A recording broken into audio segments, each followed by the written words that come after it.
Hey, what's up guys? Alex here, back in downtown Toronto. It was 25 degrees Celsius yesterday, felt like summer, and now it is chilly once again, so the hell with it.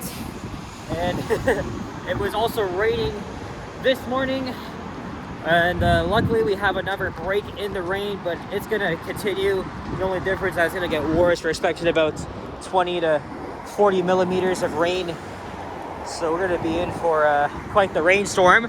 And I just got off the 65 Parliament bus here at the intersection of Parliament Street and Lakeshore Boulevard East. We're gonna wait for this light here, and then we're gonna cross over to that side because guess what? The sidewalk up ahead is closed.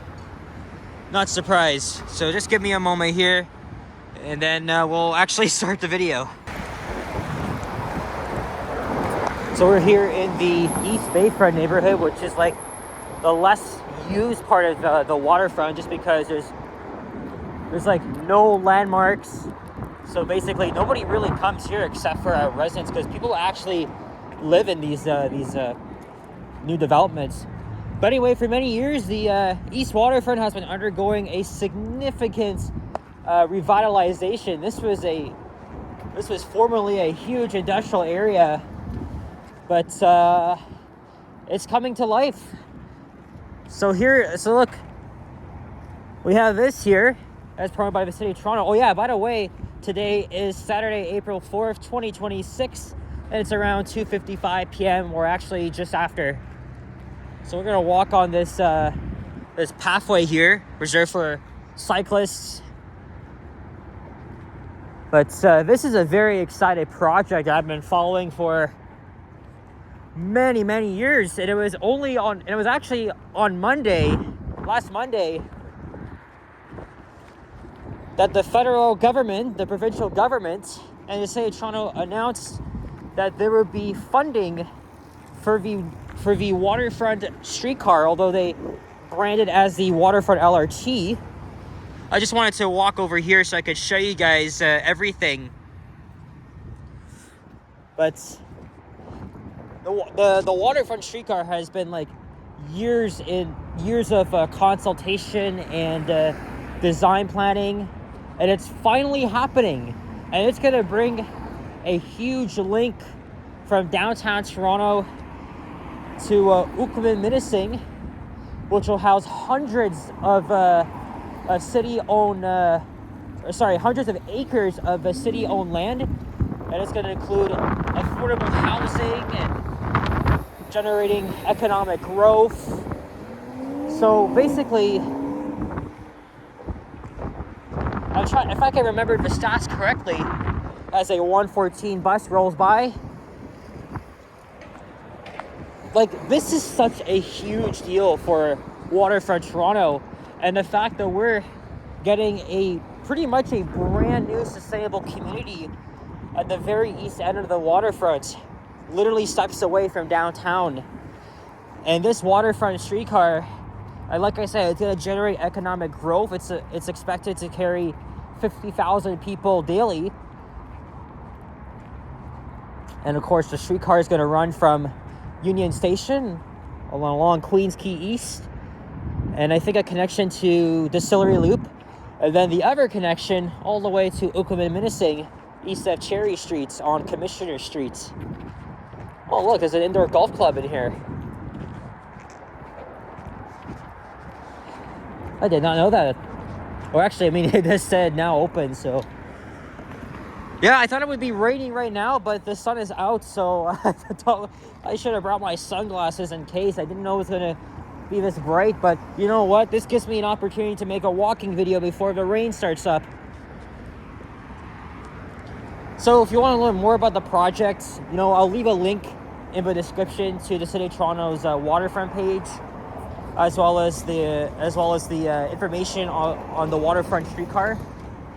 But it's going to be a very, very big deal for this community, for East Bayfront, and then the Portland's neighborhood undergoing its redevelopment from a total industrial wasteland to a very sustainable community that could become walkable for its residents, right? It'd save 14,000 affordable homes, new jobs, everything. My question is, why does it cost $3 billion to build a what's supposed to be a short streetcar line? But this is all part of the waterfront redevelopment. Like I said, the federal and provincial governments have committed to funding for the Waterfront Streetcar, as well as other transit projects in the GTA. And that's going to be huge, like I said.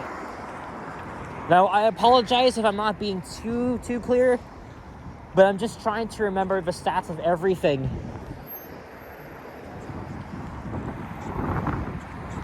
And even though the funding was announced, there wasn't a timeline of when construction would actually start. But I would say they're gonna start construction by the end of this decade. And then maybe the streetcar line could open sometime between the early and mid-2030s. And by then, we'll probably see a lot of new development on the artificial island. So Osmo's here, had it twice, it's okay. Let's run across from a Popeyes. And over the past decade, even like new developments have been built along here. There's the George Brown Waterfront campus, and also the headquarters of Chorus Entertainment. It was only yesterday, right? Because it felt like 25 degrees Celsius, right? Like I said, it felt like summer, so I was wearing my summer clothes, and now as you can see, I'm back to wearing my spring jacket. I mean, that's how it should be, but it was unseasonably warm yesterday.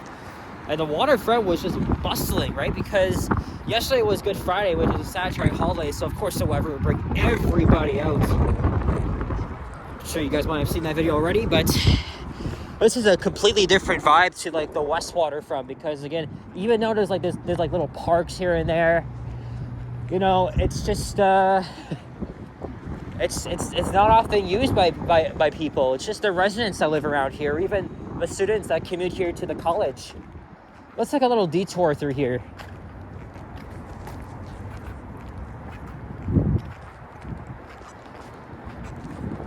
If anything, I think this is the most underrated part of the waterfront, with the residential developments and then another good view of the lake. So if you want to like get away from the crowds or whatever, I guess this spot's for you. Too bad it's windy again. We dealt with wind, but it was just a nice cool breeze while we were enjoying the 25 degrees weather. Really hope that warm summer weather is going to come back soon.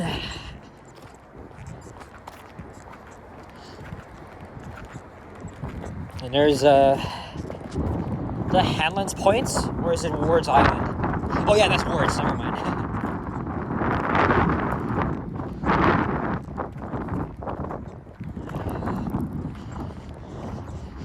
And who remembers Sidewalk Labs? Because Sidewalk Labs was supposed to be very revolutionary for the city. I remember when I was in junior high school, that Sidewalk Labs was a concept.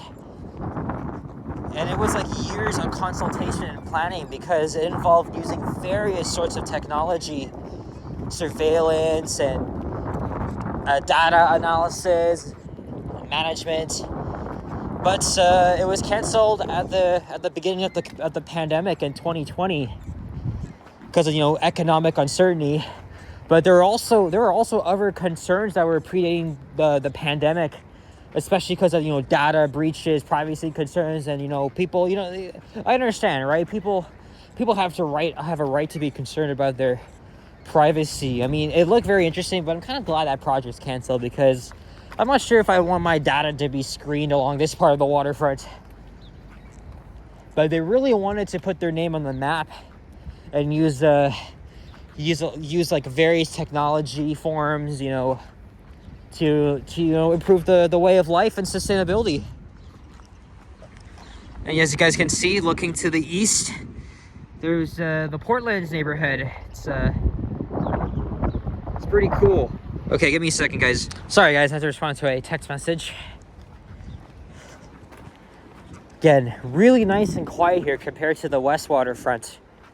I could imagine. I mean, even though the weather, even though it's a little bit chillier now than it was before, well, I guess people would still be hanging around by the regular waterfronts, you know, which often see more tourists and people alike than, you know, over here, right? It's a little bit bright, surprisingly, right? Because when I woke up, it was just raining like crazy, and I thought I was gonna have to go indoors like a shopping mall. But you know what I did? I went to another transit venture, except I didn't make any videos. I took line 5 all the way to Kennedy Station like I did yesterday, except instead of taking the bus from Kennedy, I just immediately transferred to the line 2 subway. And then while I was on the subway, I was thinking of like any ideas, and so I decided, you know what, let me make a video along the East Waterfront talking about the Waterfront Streetcar. And so I got off at Castle Frank Station, and I caught the 65 Parliament bus immediately as we're walking by Sugar Beach, which is a man-made beach transformed from a parking lot. Yeah, look, there's Chorus. Is that a new logo? I remember Chorus had like a much more appealing, colorful logo. Chorus owns The Edge and Q107.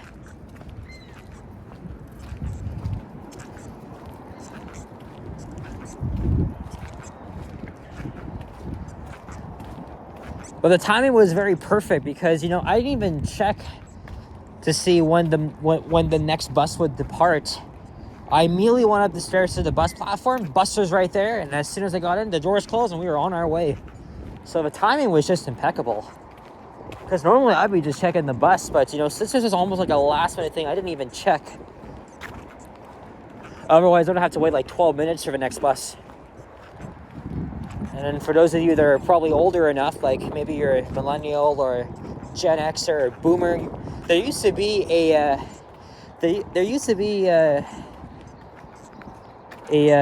warship here, and it actually hosted what was a very popular restaurant, Captain John's Seafood, that it closed in, I think, 2012, if I'm not mistaken.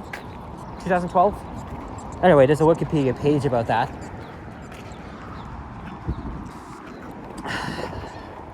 And now here's Jarvis Street, and I'm probably going to continue all the way to Bay Street, which is where I started my video yesterday.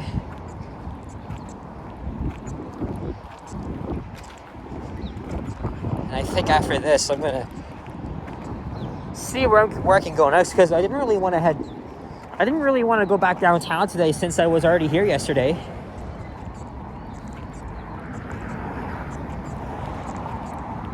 Actually, before I went home, I did snipe Yoshi and Sapan. Sapan did an epic walk along Yonge Street from Steeles Avenue to Queens Quay. So I sniped them at Bloor because I knew, you know, they were getting close. And I thought, you know what, it's not gonna take me long to do that. So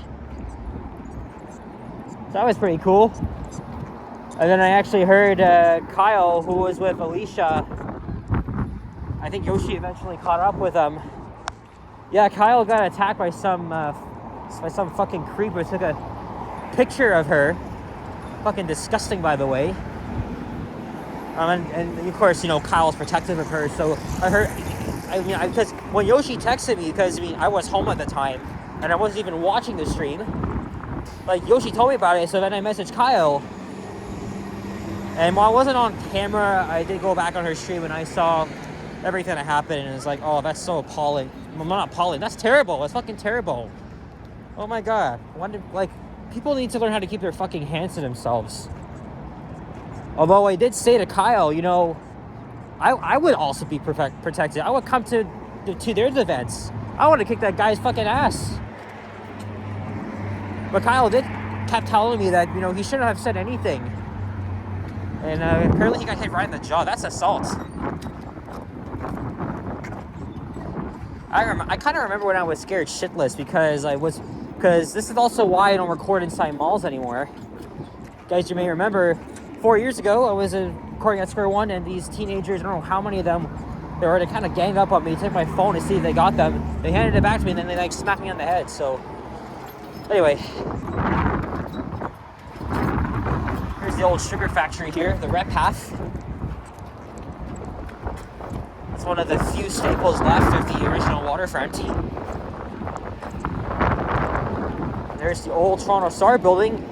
It was interesting because in 2024 they actually received a demolition permit because they were supposed to demolish it and add a new development. But I did quietly hear that they're actually going to be converting this into like a mixed-use development. So I'm guessing like all the existing offices will be converted into like hotel rooms or residential units. So that's that sort of thing.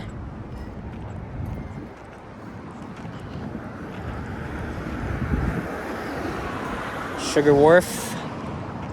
There used to be a Starbucks there. It actually closed as part of their cuts. And I remember when me, Yoshi, Alicia, and Vasily were walking here back in July. I remember Vasily saying, I'm going to go to that Starbucks there. I'm going to place a mobile order. So, and we are approaching Yonge Street.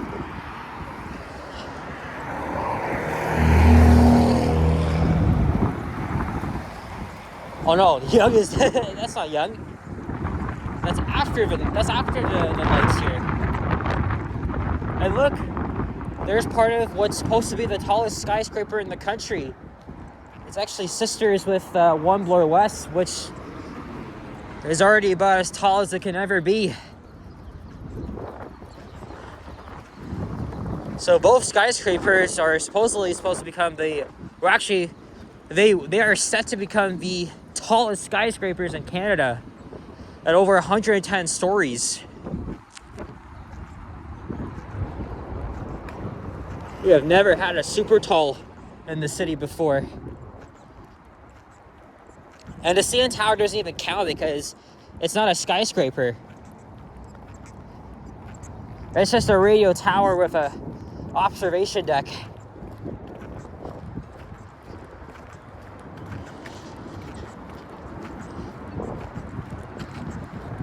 Oh yeah, I forgot to even mention, I don't think it's that difficult to build a short streetcar line rather than having to rip up the streets. Right, because it's only going to go from here to the artificial island, but there are plans to expand the streetcar loop at Union Station and the Queens Quay Station.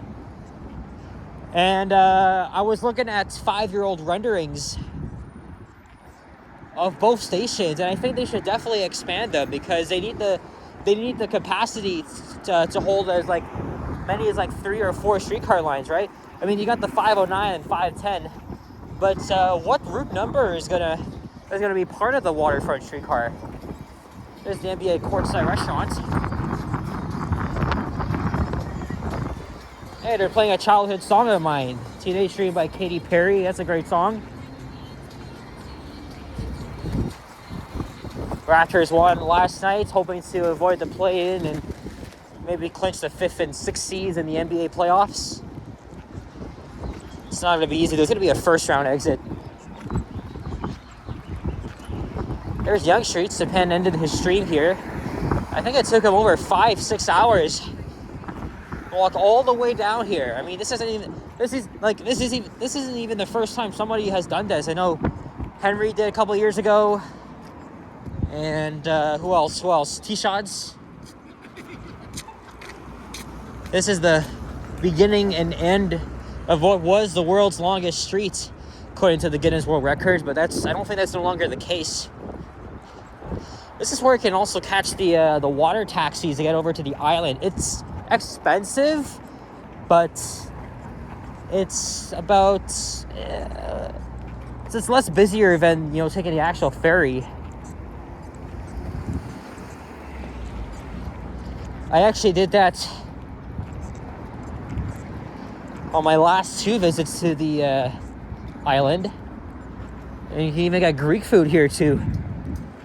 And there's the Weston Harbor Castle, home of some very poorly done elevator modernizations. Because if you were mine, I already saw it for myself. But if you were told me when he was here for a convention, he actually told me that the elevators were not even working. At least half of them. It really goes to show that these new modernizations can't hold up well.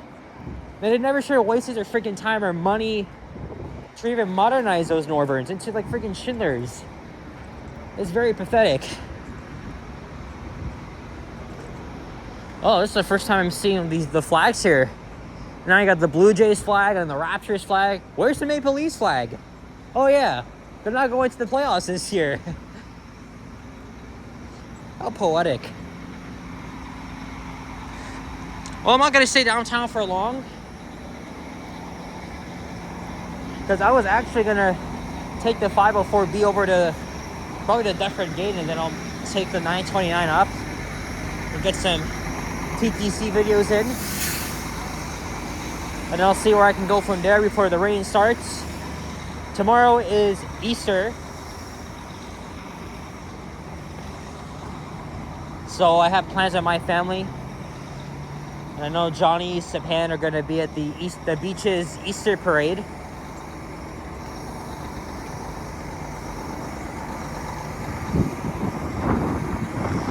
Well, it's a lot less busier than it was yesterday because of the temperature change. And in fact, that Saturday's just a regular... Today's like a regular weekend. It's not even a holiday. Tomorrow is. Yeah. I'm already catching a glimpse. Anyway, I'm going to hop into the... Actually, if I can't do that, I'll just walk the whole path, because I don't even see a streetcar coming. I don't actually see one. Yeah, I might just do that. Alright, guys. So that's it. Thank you very much for watching. If you enjoyed, leave a like, comment, and subscribe if you haven't already. Stay tuned for more videos. Check out my others as well. I'll see you guys on the next one. Take care and peace out. Happy Easter, everyone. Bye-bye.